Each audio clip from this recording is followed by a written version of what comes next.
Ukraine में युद्ध खत्म करने के लिए अमेरिका और रूस के बीच हुई वार्ता के बाद अमेरिकी राष्ट्रपति डोनाल्ड ट्रंप ने विश्वास जताया कि रूस संघर्ष को खत्म करना चाहता है और इसके साथ ही उन्होंने युद्ध में यूक्रेन, रूस और उत्तर कोरियाई सैनिकों की हुई क्षति का हवाला दिया।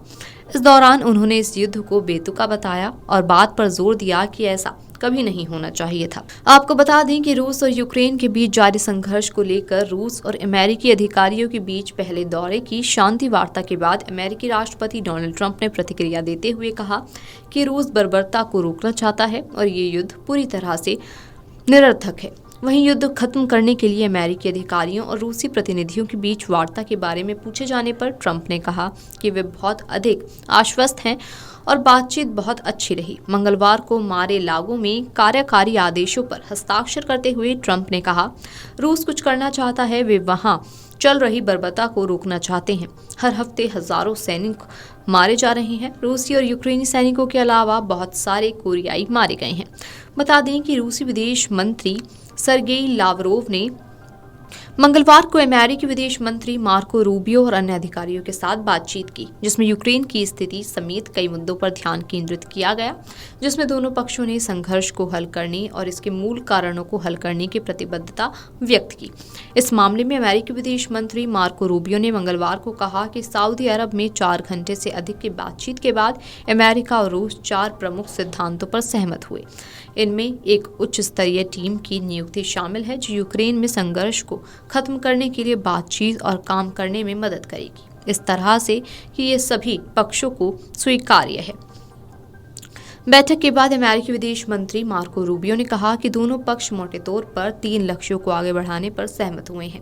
वॉशिंगटन और मॉस्को में अपने अपने दूतावासों में कर्मचारियों की संख्या बहाल करने, यूक्रेन शांति वार्ता का समर्थन करने के लिए एक उच्च स्तरीय टीम बनाना और करीबी संबंधों और आर्थिक सहयोग की तलाश करना। हालांकि उन्होंने जोर देकर कहा कि वार्ता, जिसमें उनके रूसी समकक्ष सर्गेई लावरोव और अन्य वरिष्ठ रूसी और अमेरिकी अधिकारी शामिल हुए, ने बातचीत की शुरुआत की और इस पर और काम किए जाने की जरूरत है। लावरोव ने रूबियो की टिप्पणियों को दोहराया और कहा कि बातचीत बहुत उपयोगी थी।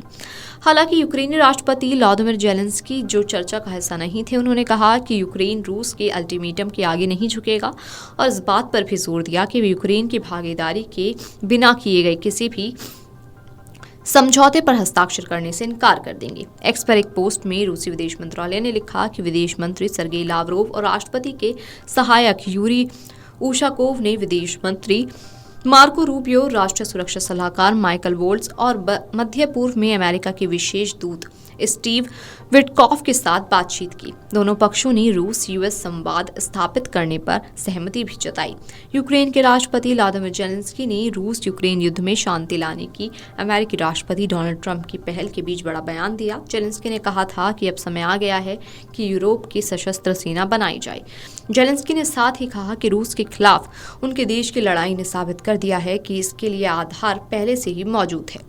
आपको बता दें कि 24 फरवरी 2022 को शुरू हुई इस भीषण जंग ने खूबसूरत देश यूक्रेन को खंडर में तब्दील कर दिया। इस युद्ध की वजह से हजारों लोगों की मौत हो चुकी है, लाखों माताओं की गोद सूनी हो गई, तो वहीं न जाने कितने सैनिकों ने कर्तव्य की राह पर अपने प्राणों की आहुति दे दी।